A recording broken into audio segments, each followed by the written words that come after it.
This is Vokselia, land of renown. Excuse me. And this is the spawn point. Let's just look around. And we can see various things off in the distance, which we're now going to go visit.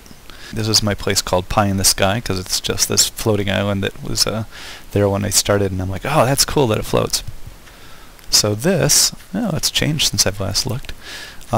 This is Morgan's Manor. Morgan was the guy who started the server. Yes, this I recognize as Patrick Min. Has been doing stuff. Cascade Hollow Scenic View. Yeah, there's some great cascades here, obviously. That one's really interesting. I think I call that the candelabra.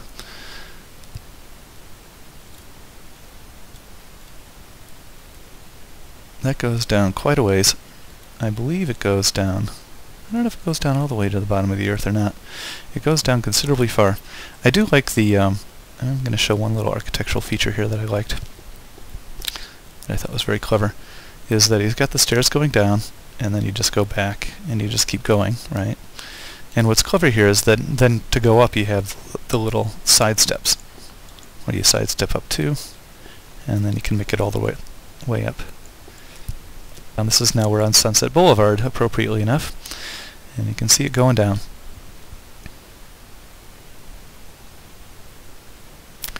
And there's Lode Runner. This is, believe it or not, a target. What you do is you go and get a bow from here, and you can go shoot some arrows.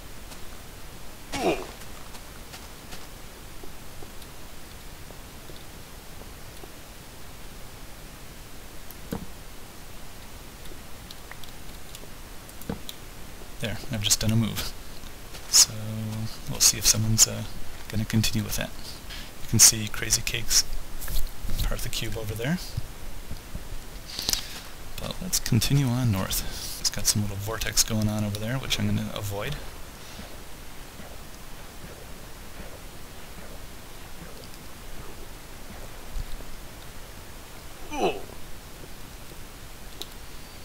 It's got a rather nice set of cascades going on here.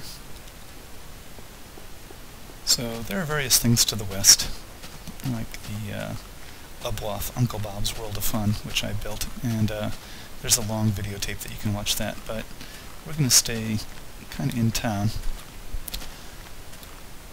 I think you can guess what this is, and it's pretty great.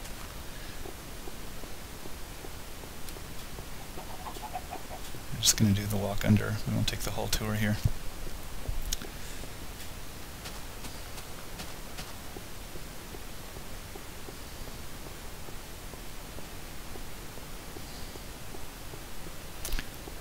This is a great castle by Sarconics. He just sort of grew it. He didn't plan it too much. It just kind of went wild.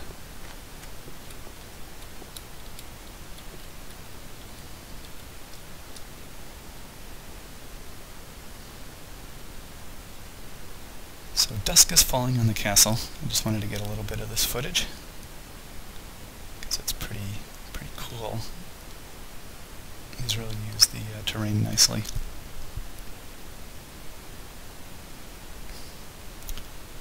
So this is moonrise over the dome, the glass dome by Holger.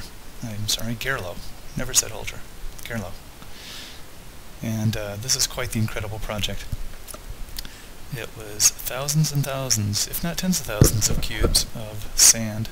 The radius is, I believe, 50 meters. So 100 meters across, and 50 meters tall of glass, and it was all done by hand. It wasn't one of these and then we imported it into the into the program by using this little trick. It was all laid down block by block, and we'll see it again in the morning.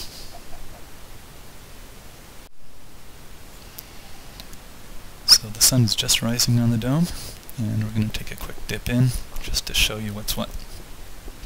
Just to give you a sense of the scale.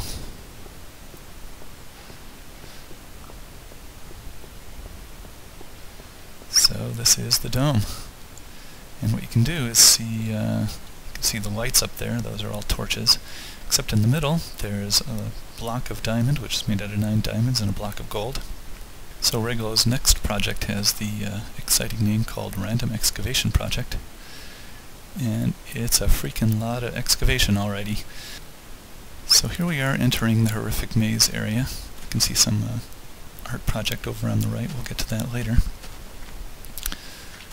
And the HM is basically just a 2-level maze, it's not too evil.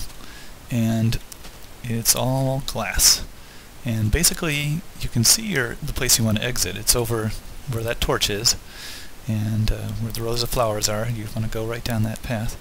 But there's a little glass in your way, so the trick here is trying to figure your way through. I've made a tree farm, very dense tree farm, and what I like is that it's lit by lava. It turns out there's a big pool of lava on the other side of this wall, and so that's actually a light source that helps the trees grow. So here I am on the road to nowhere, and there's basically we're at the top of this big arch bridge, and I put some cool stuff in the middle of the, well, not cool, but I put some stuff in the middle of this area. It's like, what the heck is this stuff? And it turns out, well, shadows are always cast directly down, so what I also did was put some other stuff on the ground floor, and when it all hooks together, it says Vokselia. And you can also see that I've down there done some topiary work, where the trees were basically carved away so that it says rules. Why? Because Vokselia rules.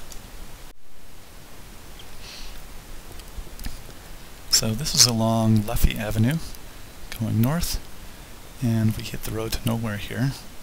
And this is my little art park, where I just put random stuff that appeals to me. This is a big hole in the ground. It's basically a big drop, and you can walk along and see the whole thing. And it's a little visual trick.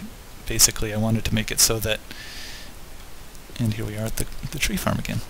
I wanted to make it so that you get to the end looking down and, oh, I fell down, what the heck. Anyway, so here we are approaching the teapot.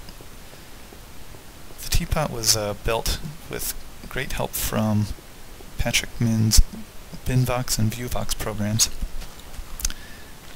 Without it, basically, I would not have been able to lay out all these little voxels, all these little blocks.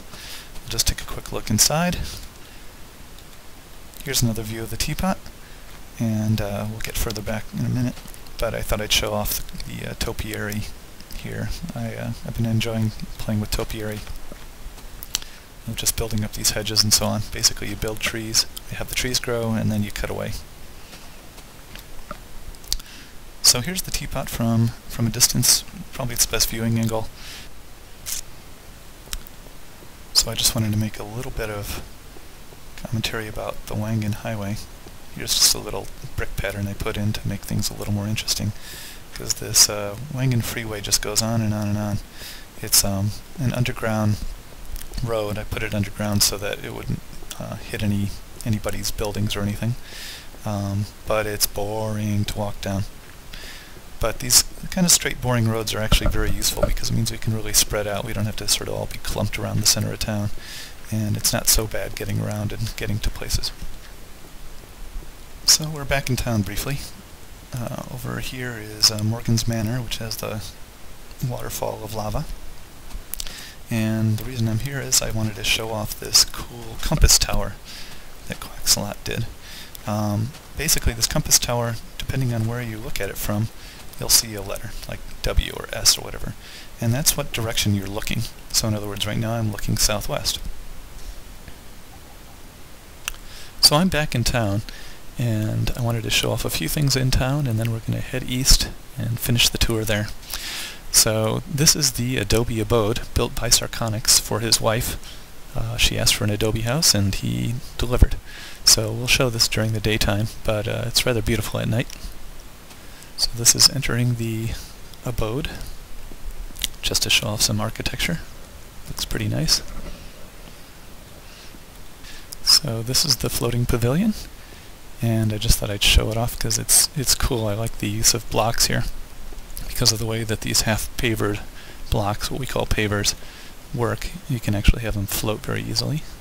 Has a nice feeling. This is Sunset Strip, which enters into Crazy Cake's area.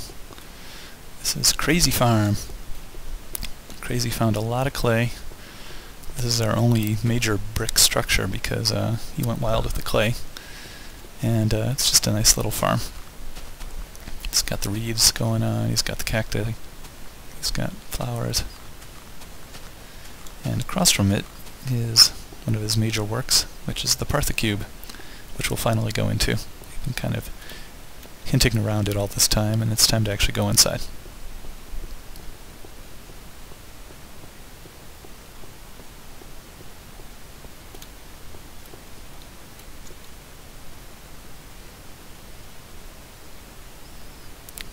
Got some nice views.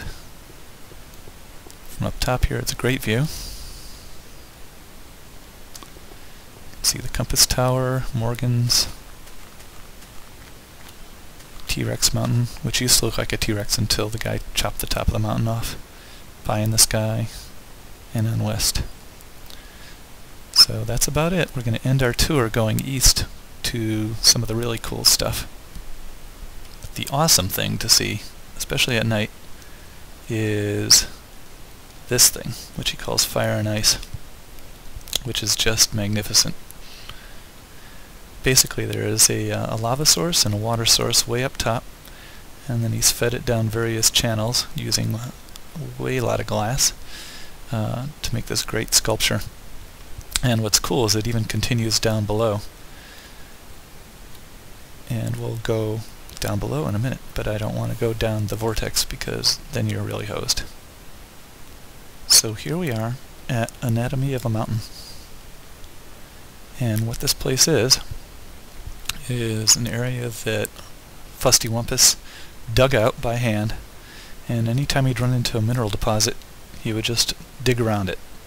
So he's left all the mineral deposits intact, just sitting out in the open, and so you get a good sense of you know, how minerals get formed and so on. And like there you can see some diamond, and so it's just a pretty cool place. So this is just another view from Anatomy of a Mountain. Just thought I'd look up and show you some of the amazing view here. So here's the Fire and Ice sculpture during the daytime. We'll give it a bit of a circle so you can see more of it.